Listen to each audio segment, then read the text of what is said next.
Good morning. 안녕하세요. 감사합니다 for watching.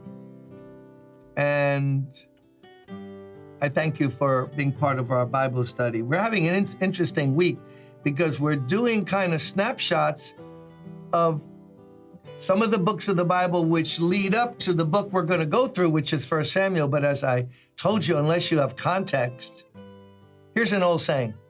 A text from the Bible, not a text on the phone. A text without the context can become a pretext. In other words, if you rip scripture out of the bigger picture and just make one verse or one sentence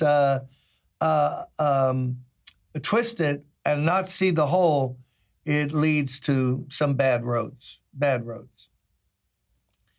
So, by the way, check out the website. More and more people are signing up. Hundreds are going to be coming to beautiful downtown Brooklyn, land of flowing with milk and honey. You can get milk at a deli, and you can get, honey at a supermarket. It's trust me, it's flowing with milk and honey. No, seriously, April 21 through 23, Friday through Sunday. I hope you can come. We'll maybe have a contingent from just the daily devotion group who are hungry for God. We're going to be serious in going after God those 3 days for more of Him. No matter what we have or experience, there's always Yo quiero más y más de Cristo. I want more and more, and we can have more and more. We ended yesterday leading up. We're getting close to 1 Samuel. Excuse me. We are now, Moses dies in the beginning of Joshua. We've gone through the books, first 5 books of the Bible. Now Joshua, and they cross over Jordan from, here's the land of Canaan, the whole Bible. Here's the Jordan River. They're coming this way across the Jordan River. And Moses is dead, and after 40 years of wandering in the wilderness, now they're possessing the land finally. The generation that said, I want to go back to Egypt, they died down here. And now those kids have grown up, and they're going to see what God will do. So Joshua, there's a verse there, right there at the beginning. We haven't been this way before. It's a new day. First of all, they never fought battles, and really up until just this time, they fought some on the east side of the Jordan. Now they're going to go and do serious battle. They got to possess the land. They're going to possess the land.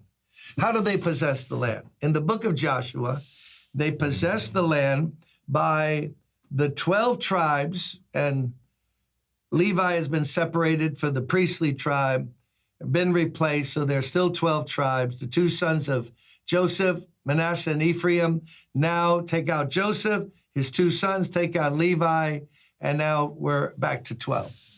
They are given an allocation of that's their land, now go and fight for it. Conquer the tribes, drive them out, and possess the land. Notice, I'm giving it to you, but fight for it. There's an interesting thought. In other words, you don't roll into it and just sit down on the sofa. You possess what I promised, but God promised it. I know, but now fight for it. And God will be with you. So the book of Joshua tells us of the possession of the land, but they never possess it fully. They leave some of the Canaanite people and tribes there. Some are driven out more holy than the other, holy, W-H-O-L-L-Y. But others, they got excuses, The dudes got iron chariots or something. They got M16s. We're not used to seeing that, or whatever. Excuses. But wherever they fight and trust God, they have the victory. But where they tolerate and go, I'm tired, It's hard fighting enemies. They don't. And it ends up biting them in the end. So Joshua is an important book to understand because we're getting toward 1 Samuel. Remember, there's no king. These other tribes have kings. No king in Israel. It's a theocracy. God is in charge, and he just raises up leaders as he sees need for them. Moses is gone. Now there's Joshua. So the great lesson, this is important now as we get to Samuel. They are now in the land, but they have to fight for what God has promised. In other words, I've given it to you. Take it. Maybe God has spoken to you about something. I'm going to use you to work with children. I'm going to use you on a mission trip. How will you know that unless you go on the mission trip? Do it. In doing it, you see the hand of God. Some people have this concept of faith, which is like, oh yeah, this is beautiful. God's going to do it. And if God doesn't do it, what can I do, little old me? It's not like that. Some promises from God are unconditional, and we just wait and see what God will do. And other things God says, let's say I'm calling you to be a teacher. Oh, good, I'm going to be a teacher. Now prepare yourself and start teaching. Excuse me. How will we know what God can do until we do it? In other words, I'll be with you. And when you pray, I will answer. Oh, God's going to answer. No, when you pray. Not when you discuss it. When you preach the gospel, I'll be with you, God says. Now preach the gospel. A lot of us will never see what God can do unless we do the thing that he's promised he'll help us with. Many, many people I've met who have the wrong concept of faith. They think it's just passive, totally passive.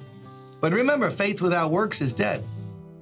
And in this context, it's, now go in the land, I'll be with you.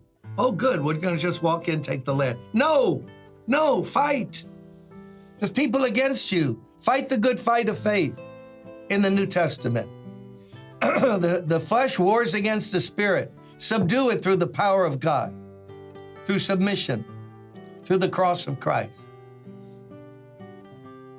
Fulfill God's calling in our lives. Trust him, but let's do it in the name of the Lord. See you tomorrow.